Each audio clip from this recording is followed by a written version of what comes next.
여러분 안녕하십니까, 진성호입니다. 윤석열 전 총장과 쌍벽을 이루는 범여권의 대표적인 후보는 이재명 경기도지사입니다.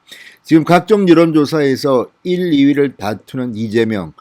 그러나 윤석열 전 총장의 6.29 선언식 출범식이 지나치게 화려하고 정말 나라를 들었다 놨다 할 정도로 관심을 모으자 겁이 났는지 이재명은 나홀로 유튜브 출정식을 했습니다.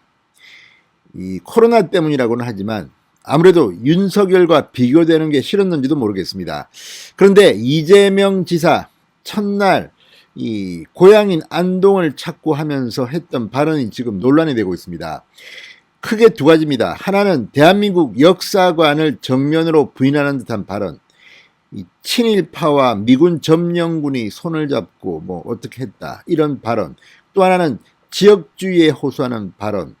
이것 때문에 지금 첫날부터 자폭을 한 게 아닌가 하는 비판을 받고 있습니다. 자, 오세훈 서울시장이 방금 전 올린 페이스북 글이 화제가 되고 있습니다.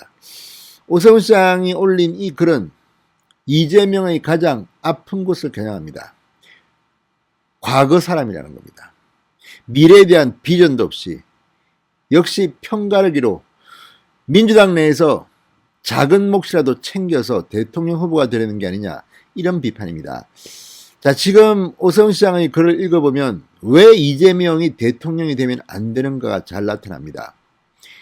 이재명 지사 지금 머리가 복잡한 것 같습니다. 문재인 정권을 비판해야지 이재명은 성공합니다. 그런데 당내 경선을 통과하기 위해서는 친문들한테 아부도해야 합니다. 민주당의 대통령 후보 경선은 국민의힘과는 좀 다릅니다.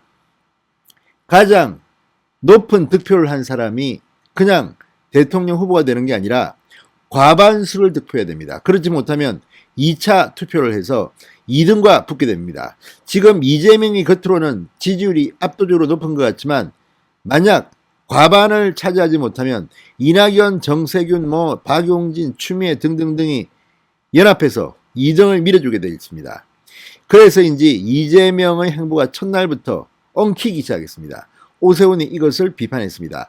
진성호의 융단 폭격 시작합니다. 이재명 경기도지사를 융단 폭격합니다.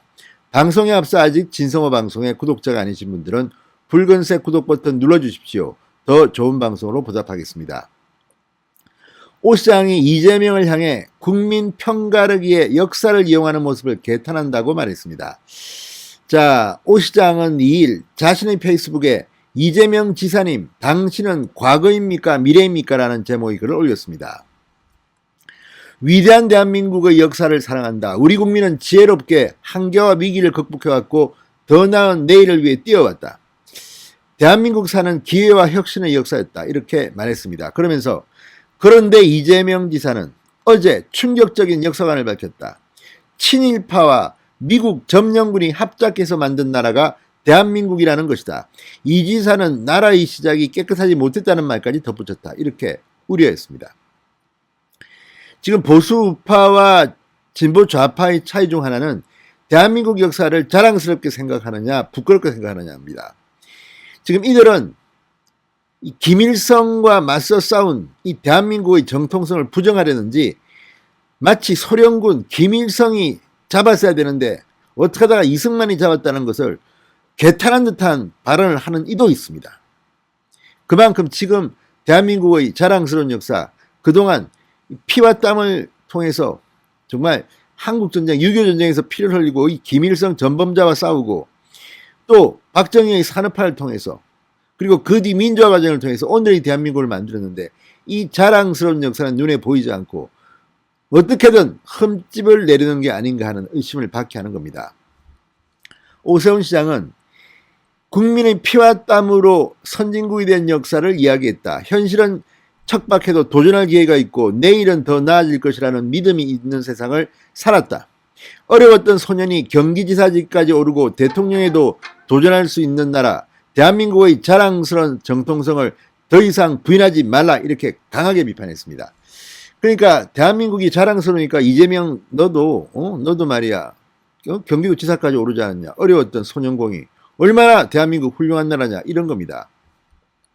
오세훈 시장은 한 시대를 풍미했던 미숙한 좌파 운동권 논리를 이용해 당내 지지는 조금 더 얻을 수 있을지 몰라도 미래 세대의 지도자가 되기는 어렵겠다고 날을 세웠습니다. 그러니까 이재명은 자신이 소년공이었고 운동권, 그러니까 민주화 운동에 별로 기여한 게 없다는 것을 부끄러워하는지도 모르겠습니다. 그렇지만 사람들은 다 자기가 살아온 인생이 있고 대한민국에 기여한 몫이 있는 겁니다. 그런데 이재명은 이런 운동권 586을 의식한 발언을 통해서 자신의 약점을 보완하려고 하는 것 아닌가, 이런 생각이 듭니다.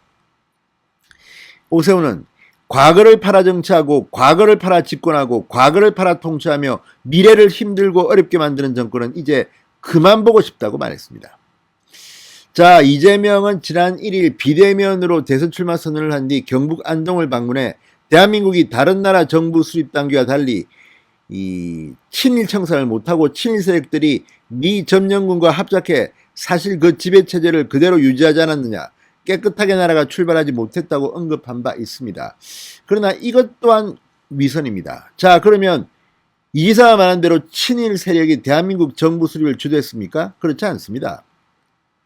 대한민국 초대 정부의 입법, 사법, 행정부 수장은 모두 대한민국 임정 요인이거나 독립운동가 출신입니다. 이승만 대통령은 임정 초대 대통령을 지냈고 대통령에 당선된 이승만에 이어 재헌국회의장이 된 신익희는 임정 출범 때 임시헌장을 기초하는 등 중요한 역할을 했습니다. 임정에 들어와 내무총장을 맡기도 했습니다. 초대 대법원장을 지낸 김병로 선생, 좌우합작 항일민족단체인 신간의 중앙집행위원장 출신으로 어쨌든 독립운동가로서 얼마나 이름을 날린 사람입니까? 그런데 이런 거를 지금 이재명은 부정하고 있는 것 같습니다. 자, 이재명의 이런 주장 첫날부터 스텝이 꺼였습니다. 자, 가뜩이나 김원웅 광복회장이 미국 점령군 소련 해방군 발언을 한지 그 여파가 가시지 않았습니다. 일부에서는 지금 김원웅을 국무총리 앉히려냐 이런 비판까지 나옵니다. 자, 정세균 전 총리 역시 민주당 내에서도 비판 소리가 나옵니다. 페이스북에서 미군은 점령군이다. 민주당 대통령들은 단 한 번도 이런 식의 불안한 발언은 하지 않았다고 비판했습니다. 그리고 영남이 역차별을 받는다. 홍준표 후보의 말인 줄 알았다. 민주당은 이런 차별적 발상과 싸워온 정당이다. 아무튼 이재명 지사 첫날 출정식에 했던 발언이 지금 후유증이 간단치 않습니다. 이재명은 제가 볼 때는 이 역사인식 하나만으로 끝난 게 아닌가 싶습니다. 진성호의 융단 폭격이었습니다. 여러분 감사합니다.